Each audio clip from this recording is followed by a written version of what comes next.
कहते हैं ना कि वो चुटकियां भी ले रहे हैं, क्या कुछ कह रहे हैं कि ये वायरल वीडियो, इसको पहले देखिएगा। इसका नाम मोदी मीडिया पोल है, ये मोदी जी का पोल है, फैंटेसी पोल है उनका। सर कितनी सर इसका नाम एग्जिट पोल नहीं है, इसका नाम मोदी मीडिया पोल है, ये मोदी जी का पोल है, फैंटेसी पोल है उनका। सर कितनी सीटें आ रही हैं आपके हिसाब से? सिद्धू मूसेवाला का सॉन्ग सुना आपने? 295। देखिए, ये राहुल गांधी कहीं आनंद ले रहे हैं, 243 सीटें, लेकिन उनको लग रहा है कि जिस तरीके से चल रहा है वो कहा जाए। आप तेजस्वी यादव की भी कुछ देखिए। पहले मैं अखिलेश यादव सुनाता हूं। अखिलेश यादव क्या कह रहे हैं, सुनिएगा अरुण जी। डिमोरलाइज करने के लिए कि निराश हो जाए वर्कर, इसलिए हम लोगों ने ये जो एग्जिट पोल है डिमोरलाइज करने के लिए है कि निराश हो जाए वर्कर, इसलिए हम लोगों ने कहा निराश नहीं होना है, मजबूती से खड़े रहो। इनकी चंडीगढ़ वाली चोरी सबने पकड़ी है और सीसीटीवी और तमाम चैनलों पे और तमाम कैमरों पे इनकी चोरी लगातार पकड़ी जाती है, बेईमानी पकड़ी जाती है, इनकी हरकतें पकड़ी जाती हैं।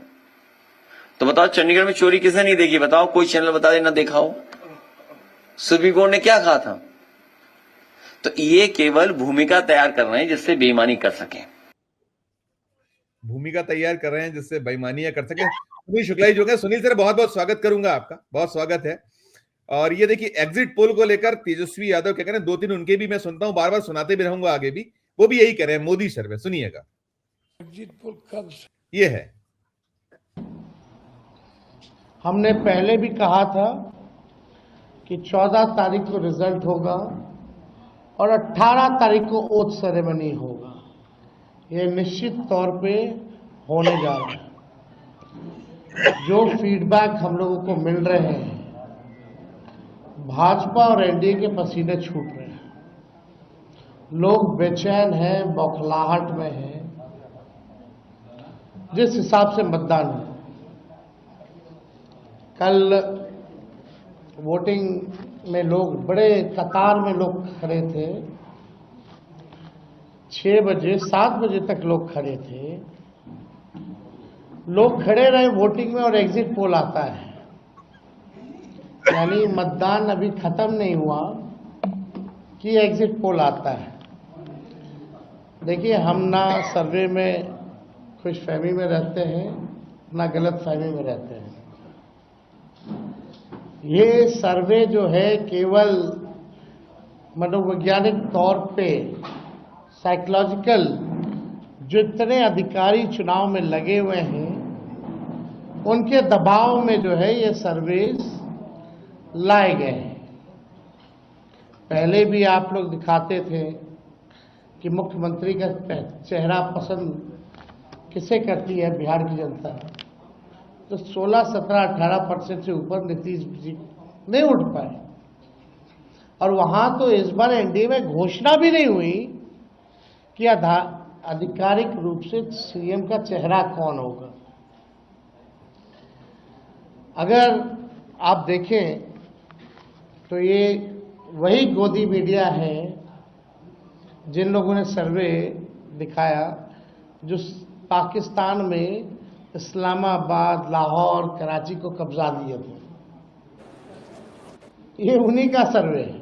और एसआईआर के दिनों घुसपैठियों को घुसा दिया था बिहार में। ये वही गोदी मीडिया जो है एक प्रोपेगेंडा मोदी जी की एजेंसी द्वारा ये अधिकारियों पे दबाव को लेकर के कि काउंटिंग के दिन एक मानसिक तौर पे लोगों का दबाव बना रहे, इसलिए ये पूरा एक और सुनिएगा फिर मैं करता हूं सर। हमने पहले भी कहा था कि 14 तारीख को रिजल्ट रिपीट है, ये सुनिएगा। ये फीडबैक सभी लोगों से जो हम लोगों ने फीडबैक लिया, जो हम लोगों को सूचना मिली, बेहद पॉजिटिव सूचना हम लोगों को मिली है। और पहले इस तरह का फीडबैक नहीं आता था जो फीडबैक इस बार आया है।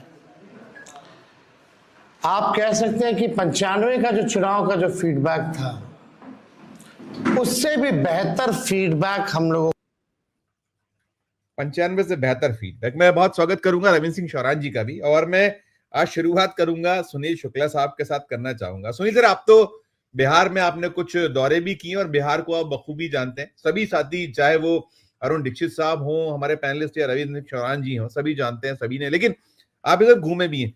हम अभी आज इसी पे ज्यादा फोकस कर रहे हैं कि ठीक है, एग्जिट पोल तो 14 को आएगा, लेकिन जो मनोरंजन कहते हैं हो रहा है, और मैंने शुरुआत यहां से की थी सुनील सर, कि 2024 लोकसभा 400 पार का नारा था, आए थे वो ऐसी एग्जिट पोल, और साथ में मैंने ये भी कहीं इसमें कहा था अभी अपनी ओपनिंग रिमार्क में, बहुत बड़ा नुकसान निवेशकों को हुआ था। देखिए, सट्टा भी लगता है और होता है, जो शेयर मार्केट में भी बहुत कुछ हवा भरी है, जिसमें तो मोदी जी ने कहा था लगाइए भर भर के, औंधे मुर्गे गिर गया था सारा कुछ। मैं आपसे सवाल ये करना चाहूंगा कि क्या बिहार में ऐसे हाल है जैसे कि एग्जिट पोल आए एक, और जो निवेशक हैं, जो अभी है, आएगा 14 को साफ हो जाएगा सब कुछ, तो क्या सतर्कताएं बरती जाएं सब पर, आपके अनुभव के साथ में सारे कुछ पे टिप्पणी सुनील शुक्ला साहब। धन्यवाद संजीव जी। मैं द्वितीय चरण के मतदान में कम से कम 3 जिलों में गया हूं। मैं अरवल में गया, मैं औरंगाबाद में गया, और मतदान के दिन में मैं रोहतास जिले में था। और रोहतास जिले के लगभग सभी विधानसभा क्षेत्रों में मैं गया हूं।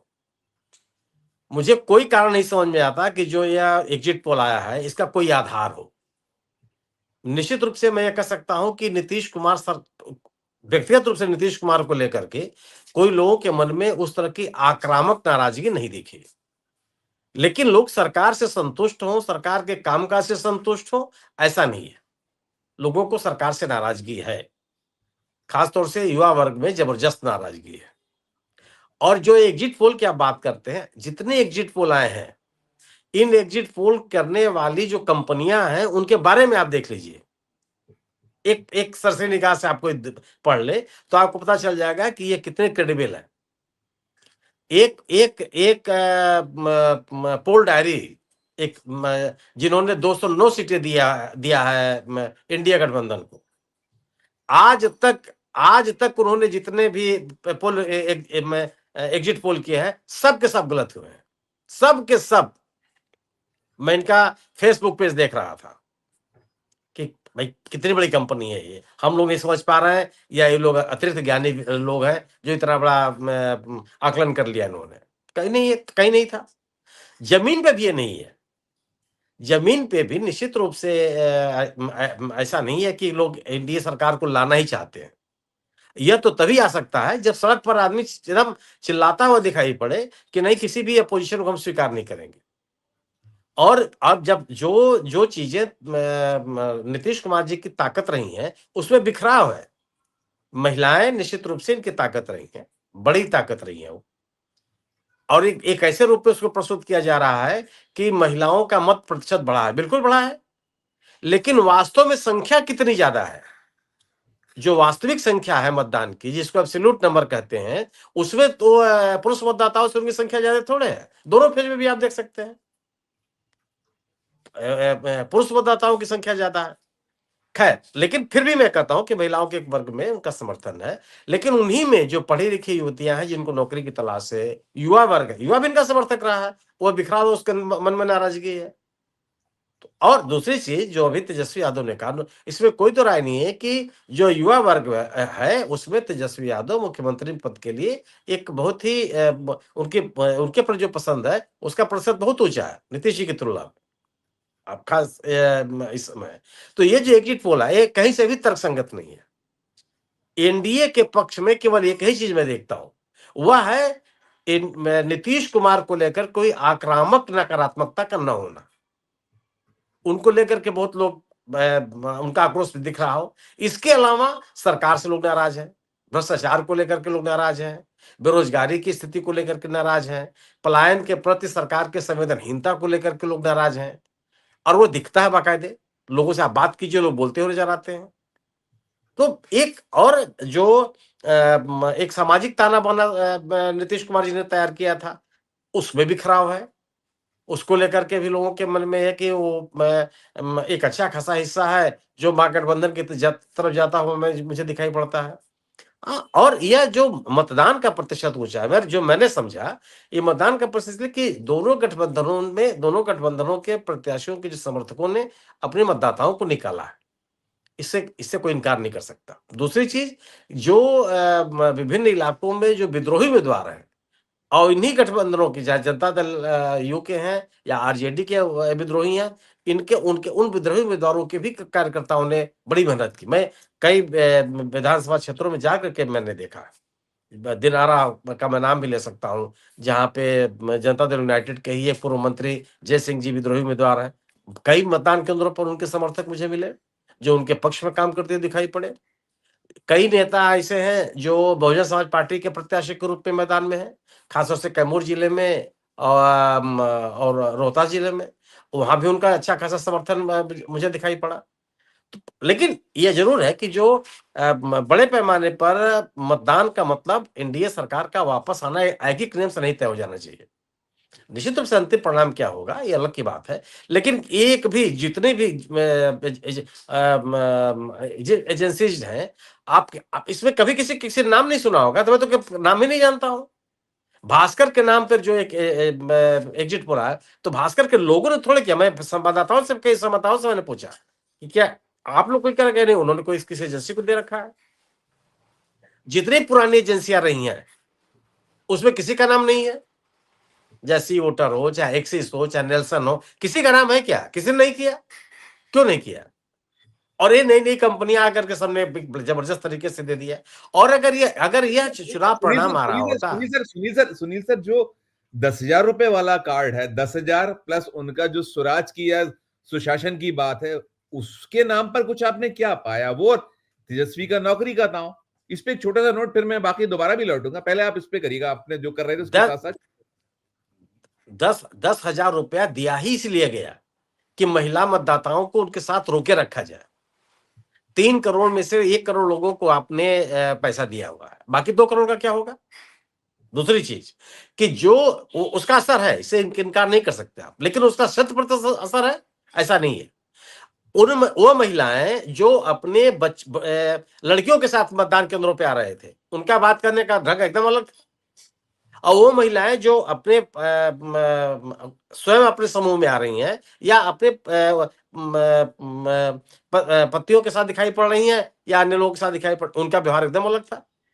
जो लड़कियां, ऐसी लड़कियां जो नौकरी में हैं और ऐसी लड़कियां जो नौकरी की तलाश में हैं, दोनों की बातचीत में अलग अंतर था। दोनों के अपने अपने कारण थे मतदान के केंद्र तक आने के। किसी का एक मैं महिला समुदाय से एक तरह का आपको जवाब मिल रहा हो, ऐसा बिल्कुल नहीं है। तो वो उसका असर है, इसे हम इनकार नहीं कर सकते। और वह इसीलिए दिया भी गया कि जो महिला समर्थकों में उस वोट का बिखराव न हो जाए। लेकिन वह इतना बड़ा निर्णायक है कि पूरा का पूरा महिला समुदाय चला गया विरोध के बावजूद एनडीए सरकार में, ऐसा मुझे नहीं लगता। क्योंकि जिन परिवारों में लड़के हों या लड़कियां हों, वह अगर बेरोजगारी को लेकर के सरकार से नाराज हैं, उस परिवार की महिलाएं सरकार के पक्ष में चली जाएंगी, ये कतई संभव नहीं है। और यह इसका असर मुझे जमीन पे भी दिखाई पड़ा। Right sir. सोचिए कि संख्या जो है 42 लाख महिलाएं अधिक वोट दी हैं, अरे पुरुष वोट दिए हैं महिलाओं की तुलना में। प्रश्न इस बात का है कि आप जो आंकड़े दे रहे हैं, और भारतीय जनता पार्टी का, मैं बहुत विश्वासपूर्वक आपसे कह रहा हूं कि भारतीय जनता पार्टी का मुझे कहीं असर दिखाई नहीं पड़ा। मैंने कोई मोदी जी के नाम पर, कमल के फूल के नाम पर, अमित शाह के नाम पर लोग जाकर के वोट दे रहे हो, ऐसा मुझे कहीं नहीं दिखाई पड़ा। हाँ, नीतीश कुमार के नाम पर एनडीए का मतलब नीतीश कुमार, ये कोई बड़ा भारी कैडर इनका हो और इतना बड़ा आकर्षण पैदा कर दिया हो पूरे बिहार में। 2 इलाके केवल ऐसे रहे हैं जिनको आप कह सकते हैं जहां भारतीय जनता पार्टी या एनडीए का असर है। एक आप कह सकते हैं कि ये तिरहुत का इलाका और एक मिथिलांचल का इलाका। बाकी जगहों पर आरजेडी और कांग्रेस गठबंधन, महागठबंधन ने बड़ी मजबूत उपस्थिति दिखाई है। उन्होंने अपने आप को बहुत कंसोलिडेट किया हुआ है। जो भारतीय जनता पार्टी के तरीके रहे हैं वोट हासिल करने के, वो प्रभावी नहीं है बिहार में। असांप्रदायिक ध्रुवीकरण आपको दिखाई नहीं पड़ेगा। तमाम कोशिशों के बावजूद भी नहीं कर पाए। गवर्नेंस की बात आप कर नहीं पाते हो, चाहे केंद्र की गवर्नेंस हो, चाहे राज्य सरकार की गवर्नेंस हो कि हमने कर दिया, हमने वो कर दिया। उसकी स्थिति बनती नहीं है। और अगर आपके इतने ही लोग, ये तो जो आपने आंकड़े दिए, ये आप ये अगर स्थिति है तो फिर आपको जितने भी आपने फ्रीबीज वाले काम किया, मुफ्त में लोगों को पैसे बांटे, उसकी आवश्यकता ही नहीं थी। नीतीश कुमार जी वो मुख्यमंत्री हैं जो रवींद्र जी यही कह रहे 10,000 क्यों दिए आपने जब आपको इतना बम्बार्ड नहीं, और आप ये वो मुख्यमंत्री हैं जो मुफ्त में बिजली देने के खिलाफ रहे हैं, इनके बयान है। जी हाँ, वो मुख्यमंत्री हैं जो जहरीली शराब से मरने वाले लोगों को कोई आर्थिक अनुदान देने के पक्ष में नहीं रहे हैं। आप याद कीजिए, जब वो कोविड के काल में लोग पैदल चल करके आए थे, तब इनके शब्द क्या थे? ये विशेष रेलगाड़ी चलाने, बस भेजने या बसों का इंतजाम करने, इसके पक्ष में कभी नहीं रहे। लेकिन ये ठीक है, और आज ये बात कही जा रही है कि पूरे राज्य, ये बिहार की आज की सरकार पर भ्रष्टाचार के गंभीर आरोप है, और जन स्वराज पार्टी ने जबरदस्त से बस आरोप लगाए। नीतीश कुमार जी के बारे में धारणा रही है कि कभी भी भ्रष्टाचार को स्वीकार नहीं करते रहे, आज आप नाम लेने के लिए नहीं तैयार हैं। तो वह स्थिति है। यह तो जो आप आंकड़े दे रहे हैं, पिछली बार का 2020 में क्या था? 0.03% का अंतर था मतों का। जी हाँ, और आप अभी 2024 का जो लोकसभा का चुनाव हुआ, उसमें महागठबंधन ने अपनी जो 2019 के चुनाव की तुलना में बेहतर प्रदर्शन किया, 10 से अधिक सीटें जीती, कई इलाकों में अपना बेहतर जन समर्थन हासिल किया। और अचानक से स्थितियां बन गई जब इस सरकार के खिलाफ एक एंटी इनकम्बेंसी है, तमाम तरह के आरोप हैं, युवाओं के मन में तमाम तरह की नाराजगियां हैं, जो नाराजगी वो समय समय पर सड़कों पर आकर के व्यक्त करते रहे हैं। लोग अपनी अपेक्षाओं से निराश हुए हैं। उसके बाद पता चला कि आप 2020 की तुलना में सभी बेहतर दे देंगे आप। बेहतर है, वही वो गले नहीं कोई कहीं से तर्कसंगत नहीं है। नहीं, निश्चित रूप से महागठबंधन की अपनी राजनीति इस पे ये आरोप लगाया जा सकता है कि जितने प्रभावी तरीके से और जितने लंबे समय तक उनको अपना अभियान चलाना चाहिए था, वो नहीं चलाया गया। लेकिन उसको लेकर के लोगों के मन में कोई नाराजगी पैदा हो गई हो। जंगल राज की बात आप करते, जंगल राज का नारा किसके ऊपर असर करता है भाई? वह समुदाय पहले से बीजेपी के साथ है। बिल्कुल। जंगल राज से जो प्रभावित समुदाय है, जो सवर्णों का समुदाय है, जिन्होंने उसको झेला है, मान लीजिए हिंसा उन्होंने झेली है, जो तमाम माओवादी घटनाएं हो रही थी, लेकिन उसके कारण से जिन्होंने जो लगातार केवल नीतीश सरकार में पैदा ही हुए हैं और लगातार चलते चले आ रहे हैं, उनके ऊपर कौन सा असर है? उसके किसकी जवाबदेही होगी? बिल्कुल नहीं, ये एग्जिट पोल केवल देखिए, इतने बड़े पैमाने पर मतदाताओं की भागीदारी इस बात का संकेत है कि अगर आप मतगणना में गड़बड़ी करने की कोशिश भी करेंगे तो उसका जबरदस्त प्रतिकार का सामना करना पड़ेगा आपको। बिल्कुल। और आप ये जानिए कि जब मतगणना केंद्रों पे, जहां पे स्ट्रांग रूम में इलेक्ट्रॉनिक वोटिंग मशीनें रखी गई हैं, वहां पे राजनीतिक दलों के कार्यकर्ता पूरे समय मौजूद रहे हैं, और कोई भी गड़बड़ी हुई, कोई भी एक गाड़ी आ गई, कोई भी बिजली थोड़ी देर के लिए बंद हो गई, तुरंत तो चौकन्ने हो गए। तो एक जबरदस्त सक्रियता दिखाई पड़ी है, और यह सामान्य बात नहीं है। अगर आप मैनिपुलेशन से चुनाव जीतने की कोशिश करेंगे तो मुझे लगता है कि बिहार के लोग उसको स्वीकार करेंगे नहीं।